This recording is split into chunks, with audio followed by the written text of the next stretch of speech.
August 2, 2015, just after 3 a.m., in Davidson County, North Carolina, 64-year-old Tom Martens frantically called 911. Davidson County 911, what is the address of your emergency? My name is Tom Martens. I'm at 160 Panther Creek Court. Okay, what's going on there? My daughter's husband, my son-in-law, got in a fight with my daughter. I intervened, and I think he's in bad shape. We need help. Okay, what do you mean he's in bad shape? He's hurt? He's bleeding all over, and I may have killed him. All right, okay. What awaited the paramedics was a nightmare straight from a horror film. Blood was splattered across the walls of the first-floor bedroom and the adjoining bathroom. The room itself was in disarray, with furniture overturned and signs of a violent struggle evident everywhere. 39-year-old Jason Corbett lay lifeless on the floor. His body was cold to the touch. His head was beaten so bad that it was impossible to recognize him. It's horrible. A man died, but a man also attacked my daughter. And a man tried to protect his daughter. Hello and welcome back. If you're new here, don't forget to subscribe and click the notification bell. In today's episode, we're diving into the controversial death of the Irishman, Jason Corbett. Now, let's get back to the case.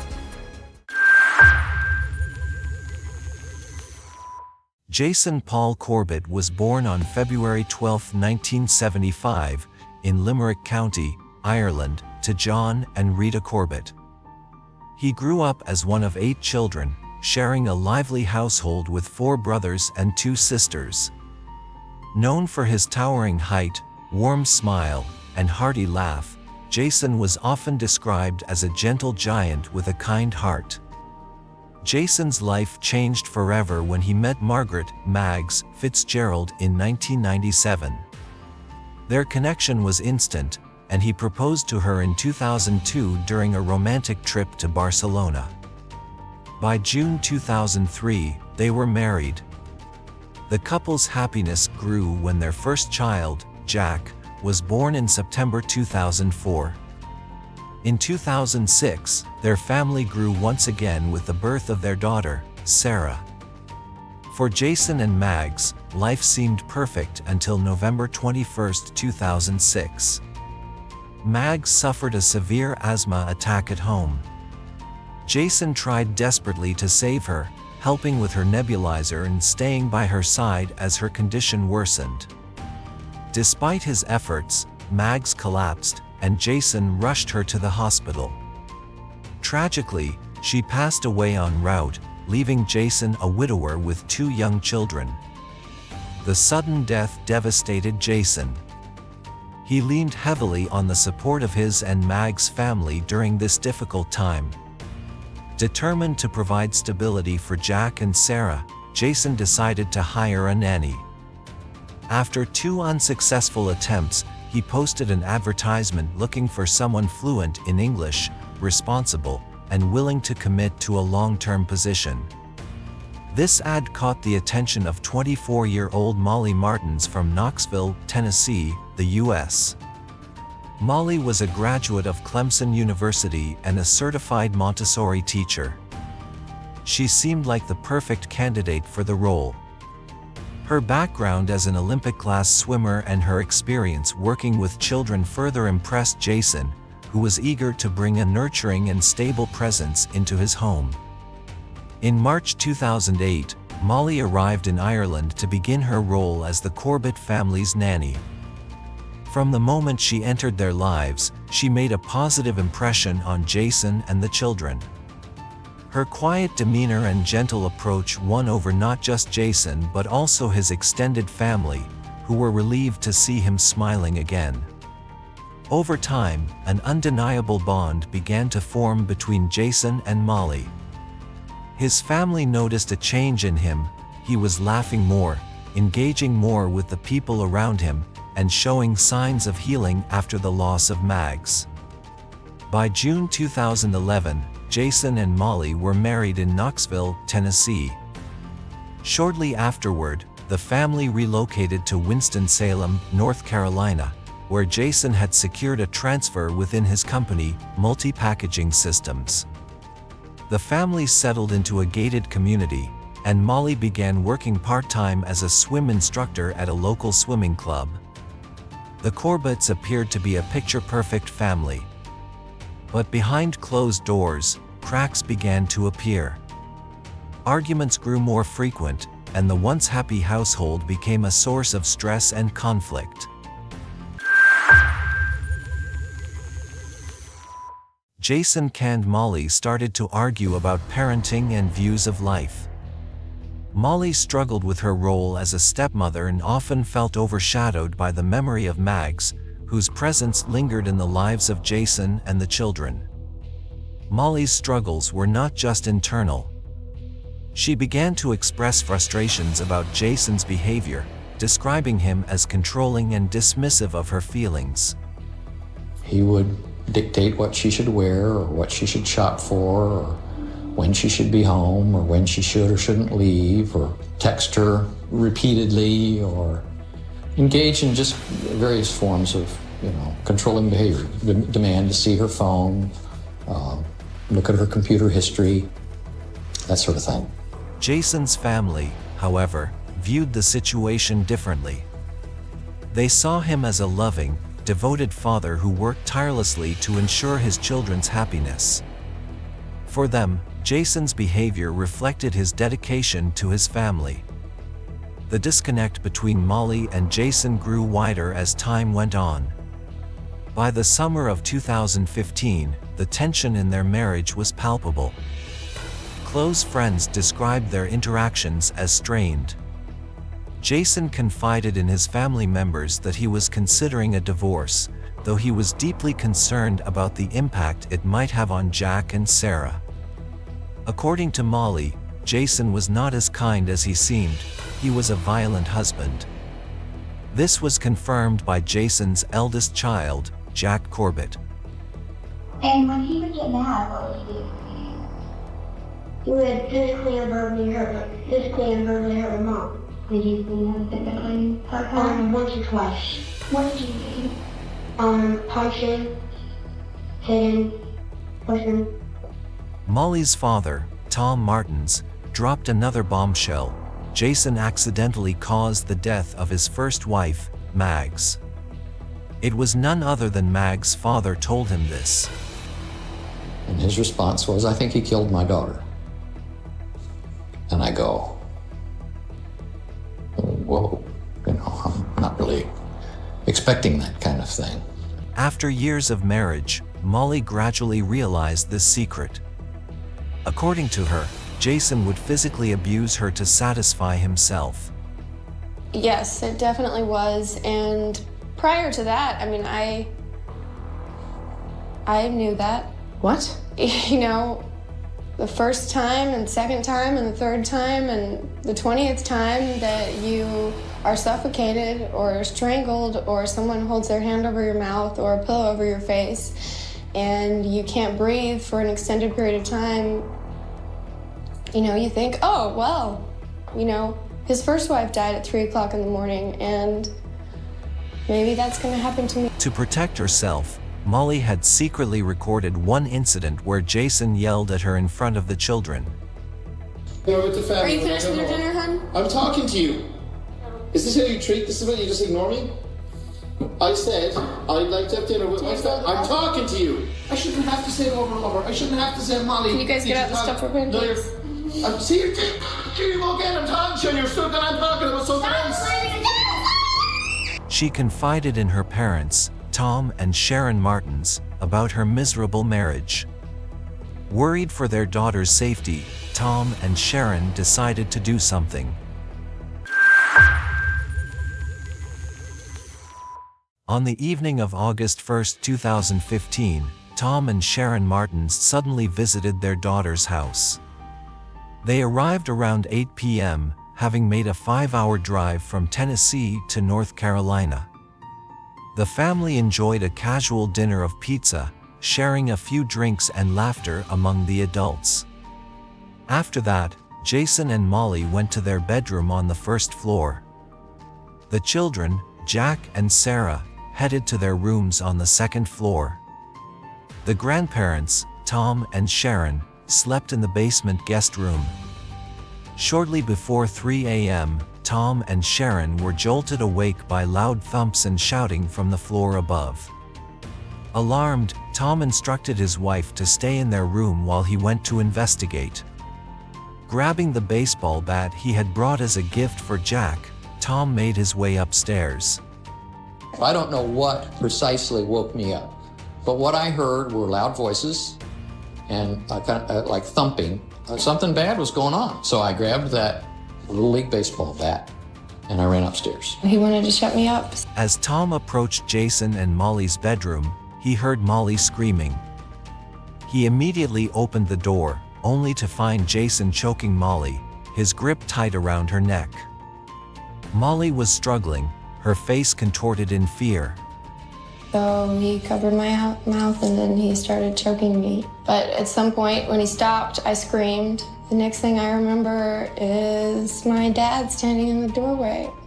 He has his hands around her neck and he quickly moves to move her in front of him between me. And so he's got her in a chokehold. When Jason saw Tom standing in the doorway with the bat, he swiftly shifted his position, using Molly as a human shield, keeping his hand around her neck. Tom begged Jason to release Molly, but Jason refused, stepping toward the adjoining bathroom. He warned Tom to back off or he would kill Molly. Acting on instinct, Tom swung the baseball bat, striking Jason on the head to free Molly. And I said, let her go. And he said, I'm going to kill her. Then he starts to edge toward the master bathroom, which has a door. My thought was, if he gets that door between me and him, then she's dead and there's nothing I can do about it. And so I reached around and I hit him in the back of the head with the baseball bat. Jason, still choking Molly, managed to catch the bat with one hand, but Tom wrenched it away, forcing Jason to lose his balance. Molly immediately pushed him away and freed herself. Jason, now enraged, fought back fiercely. Tom kept striking Jason in a brutal clash of strength and survival. The room erupted into chaos, with blood splattering across walls and furniture knocked askew. Finally, Jason collapsed onto the floor, motionless. I get up and I rush him and I grab the bat with two hands and I hang on for dear life. I'm trying to hit him with the bat, hit him with my elbow, and hit him with my fist or anything else, but I'm going to hang on to that bat. And he goes down. He went down? He went down. And then I realized, okay, he's not going to get up. Okay, looks like the threat is over. In the aftermath, Tom called 911 to report what had happened. Meanwhile, Molly remained in the bedroom, visibly shaken. Was he drinking? Yes, he had been drinking during the course of the day. All right. Tell me what happened. Did you hit him in the head or? Hit him in the head. With what? With a baseball bat. With a baseball bat. Yes, ma'am. He was choking my daughter. He said, I'm going to kill her. Where's the baseball bat at? In the bedroom here with me. Okay. Just don't touch it anymore, okay? Yes, ma'am. When first responders entered the Corbett home, they found themselves in a scene straight out of a horror film. Blood was everywhere, on the walls, the floors, and even splattered across furniture in the bedroom and adjoining bathroom. Jason Corbett's lifeless body lay on the floor. He was naked, and his head was so brutally beaten that his features were barely recognizable. Paramedics attempted CPR, but it was too late. Jason was pronounced dead at the scene. Tom Martens, Jason's father-in-law, was quick to explain his version of events. He claimed that Jason was strangling Molly when Tom intervened with the bat. He described swinging the bat repeatedly to stop Jason from killing her. Molly corroborated her father's story. She explained that an argument had escalated after Jason had been drinking heavily. According to Molly, her father acted heroically to save her life. However, near Jason's body, investigators found not one, but two objects that had been used to inflict the fatal injuries: a baseball bat and a bloodied paving brick. Neither Tom nor Molly had mentioned using this brick to attack Jason. When questioned about the bloodied brick, Molly explained that she had kept it there for a craft project. In a moment of panic, she had used the brick to strike Jason, terrified that he might kill Tom.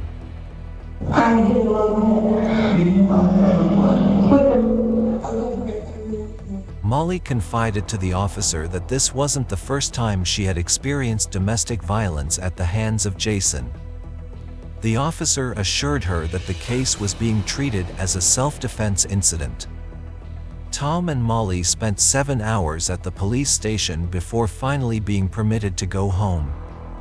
When news of Jason's sudden and tragic death reached his family in Ireland, they immediately flew across the ocean, determined to support his children and uncover the truth.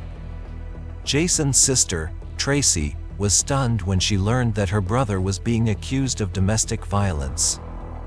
It turned out there was significant tension between the Corbett and Marten families, a history fraught with mistrust and simmering conflicts. After Jason's autopsy on August 3, 2015, Molly wanted to cremate him, but Tracy vehemently opposed the idea. A heated disagreement followed, but in the end, Molly conceded, agreeing to let Tracy take Jason's body back to Ireland, on the condition that his family cover all expenses for the funeral arrangements. The children, Jack and Sarah, were staying with Molly at her brother's home in Charlotte, North Carolina. Within days after Jason's death, they were swiftly taken into protective custody by the Department of Social Services. A fierce custody battle erupted between Molly and Tracy. Molly, who had been the stepmother since 2011, argued that she had been a central figure in Jack and Sarah's lives for years. However, to Molly's surprise, Jason had made a will and designated his sister, Tracy Lynch, and her husband as the children's legal guardians. Jason's family alleged that Molly was unfit to care for the children, citing her history of mental health issues and the violent circumstances surrounding Jason's death.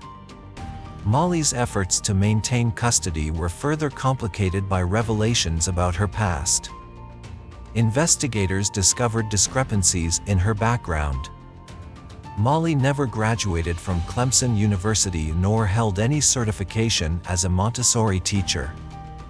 A former roommate also accused Molly of fabricating a tragic story about having a sister who had died as a child. The most damning claims came from Molly's ex-fiancé, Keith McGinn. Keith revealed that he and Molly had been living together for a year when she abruptly moved to Ireland to work for Jason in March 2008. A week after arriving in Ireland, she ended their relationship in an impersonal email. He also shared unsettling details about her past. Molly had been diagnosed with a mental health disorder and had spent time in a psychiatric facility just weeks before moving to Ireland. She was unfit to work as a nanny and should never have been placed in charge of young children. Despite Molly's attempts to contest Jason's will, the court ultimately sided with Tracy and David. Jack and Sarah were placed in their custody, and the Corbett family returned to Ireland with the children. For Molly, this was a devastating blow. She made repeated attempts to contact Jack and Sarah, including sending them messages through social media and appealing to the media for help. I want someone to tell them that I love them. And happy birthday, kiddos, with all of my heart. But her efforts were largely unsuccessful. Molly's reputation was torn apart. The public and investigators began to doubt her story. To avoid relying on conflicting family testimonies, investigators turned their attention to more concrete evidence, the paper trails of Jason and Molly. They discovered that not long after their marriage, Jason and Molly had separately consulted divorce lawyers. Molly was informed that she would only gain legal rights over the children if she formally adopted them. Custody of Jack and Sarah was a key issue here. So, investigators turned to the couple's friends and neighbors for more insight. Jason's friends described him as a loving, family-oriented man, while Molly's friends pointed out his heavy drinking and frequent violent arguments. Some neighbors revealed that Molly often provoked Jason, such as mocking his weight at a gathering. With no clear agreement from personal accounts, investigators turned back to the autopsy results, hoping forensic evidence could clarify what really happened.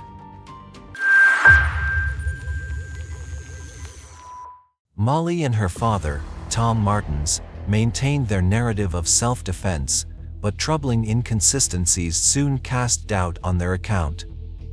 Jason's autopsy, conducted by Dr. Craig Nelson, shed light on the severity of the injuries. The report confirmed that Jason died from blunt force trauma to the head. Dr. Nelson could not determine the exact number of blows. He estimated that Jason had been struck at least 12 times, with significant force. Notably, most of the blows landed on the back of Jason's head, raising a critical question: how could this be considered self-defense if Jason was struck from behind? Moreover, some of the wounds showed signs of being inflicted post-mortem, meaning Jason was already dead when the final blows were delivered. The physical evidence suggested that he was still being struck in the head after he went down. In addition to the physical trauma, toxicology results added another twist. Despite Molly and Tom's claims that Jason was drinking heavily that night, his blood alcohol level was relatively low for a man of his size. Investigators also found traces of trazodone, an antidepressant and sleep aid, in Jason's system. This led investigators to review medical records. With a warrant in hand, they discovered that Jason had visited a local clinic weeks before his death. The nurse who had treated him recalled Jason complaining of agitation, irritability, and sudden bouts of anger, symptoms commonly associated with trazodone use. Yet, Jason had never been prescribed trazodone. It was Molly. She had obtained a prescription for trazodone on July 30, 2015, just days before Jason's death. Armed with this new evidence, investigators revisited the crime scene. Forensic experts analyzed blood spatter patterns in the bedroom and found evidence that contradicted the self-defense narrative. The distribution of blood indicated that Jason was likely in a prone position, either kneeling or lying on the ground, when suffering many blows. If he had been standing, the blood would have sprayed higher, even reached the ceiling. The stains on Molly's pajama pants and Tom's boxer shorts indicated they had stood over Jason when he was struck. Additionally, blood found on the bed sheets and pillows suggested that the first strike occurred while Jason was either asleep or sitting up in bed, completely vulnerable. First responders made note of Jason's condition when they arrived. His body was cold to the touch, implying a delay in the call for help. Despite their claims of trying to perform CPR, neither Molly or Tom had a significant amount of blood on their clothes. They also refused medical attention, and photos taken by the police showed both of them without a scratch. They walked away with nary a mark on them, and he left on a board with his skull crushed and his scalp ripped off. Molly's mother, Sharon Martens, remained in the basement during the entire incident and later told investigators she had heard nothing unusual. Her lack of reaction seemed strange. Furthermore, phone records revealed that Molly had called her parents multiple times before their surprise visit, suggesting that their arrival was carefully planned. Jason's daughter mentioned seeing her father working on a laptop the night before the incident. However, his laptop was nowhere to be found. Investigators believe that Jason might prepare to book a flight back to Ireland with his children, a theory that could no longer be confirmed without the laptop. Then there was a neighbor who had spent time with Jason on the afternoon of August 1, 2015. The two had mowed their lawns and shared a few beers. The neighbor described Jason as being in high spirits, never drunk enough to become violent or aggressive. This observation contradicted Molly and Tom's claims that Jason was heavily intoxicated and angry that evening. These inconsistencies, combined with the forensic evidence, cast serious doubt on the self-defense narrative. Investigators began to suspect that Jason's death was a premeditated act. The motive could be a combination of Molly's desire for custody of Jack and Sarah and financial incentives, including Jason's $600,000 life insurance policy. On December 18, 2015, nearly 5 months after Jason's death, Molly Corbett and her father, Tom Martens, were arrested. Both pleaded not guilty and were released on bond on January 4, 2016, after posting $190,000 each. It's a 32-year-old woman and her father have been charged in connection with the death of Irishman Jason Corbett. Molly Corbett and Tom Martens' trial began on July 17, 2017 in Davidson County, North Carolina. The courtroom was packed with reporters and family members, all eager to witness the unfolding drama. The defense leaned heavily on the self-defense narrative, but there was a huge setback. The children had recanted their original statements and refused to attend the trial. The prosecution focused on crime scene evidence and the expert testimonies of blood spatter analyst. They argued that this was a clear picture of overkill, with Jason suffering multiple blows while in a defenseless position. On August 9, 2017, after 4 hours of deliberation, the jury delivered a verdict. Both Tom and Molly were found guilty of second-degree murder and were sentenced to 20 to 25 years in prison. Tom received the verdict with stoic composure, while Molly broke down, weeping and pleading for her mother's forgiveness. In the aftermath of the trial, some jury members chose to speak publicly about their decision. Based off the evidence that was presented, there was no doubt in my mind that I made the right choice. Once you hit a certain point and you do not stop, it's no longer self-defense. For Jason's family, the verdict was a moment of vindication, though it could never undo the loss they had suffered. Jason was a loving man, and he was a great father. My niece and nephew were made orphans in a brutal, merciless killing. The prosecution is satisfied. There was justice for Jason today. But the legal battle was far from over. The defense swiftly filed an appeal, claiming that jury misconduct had tainted the trial. They argued that first, the jury had formed a biased view of Molly, influenced by widespread media coverage. Second, some jurors had violated court instructions by discussing the case outside the courtroom and conducting independent research. This should warrant a retrial. In 2021, the North Carolina Supreme Court reviewed the case and granted a retrial. Tom and Molly were released from prison, and the new trial was scheduled for November 2023. This time, Tom and Molly accepted plea deals. The charge of second-degree murder was dropped. Tom pleaded guilty to voluntary manslaughter, while Molly entered a no-contest plea, neither admitting nor denying responsibility for Jason's death. Crucially, the defense was allowed to introduce statements from Jason's children. In the initial accounts, Jack and Sarah had described their father as getting mad for no reason and corroborated Molly's claims of abusive behavior. However, the children, now teenagers, made emotional statements against Molly and Tom. They urged the judge not to be swayed by Molly's narrative and maintain a firm stance on her sentencing. They said, "Molly Martens is so many bad things. One thing she is not is part of my family. Molly Martens will not be forgotten, she will be remembered as a murderer."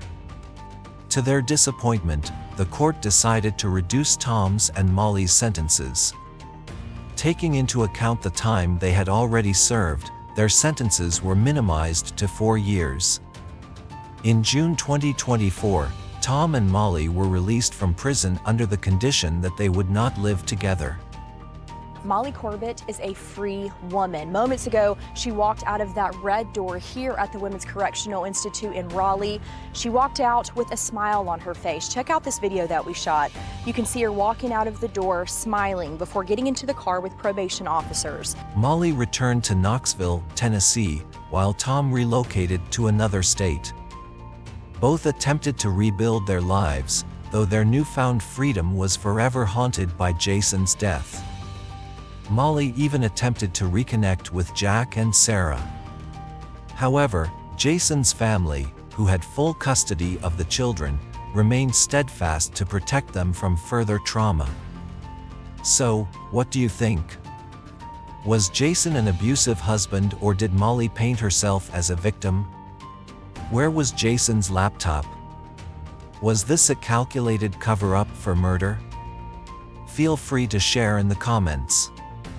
If there's a case you're interested in, let us know. And if you enjoyed this video, don't forget to like, share, and subscribe. Stay safe, and we'll see you next time.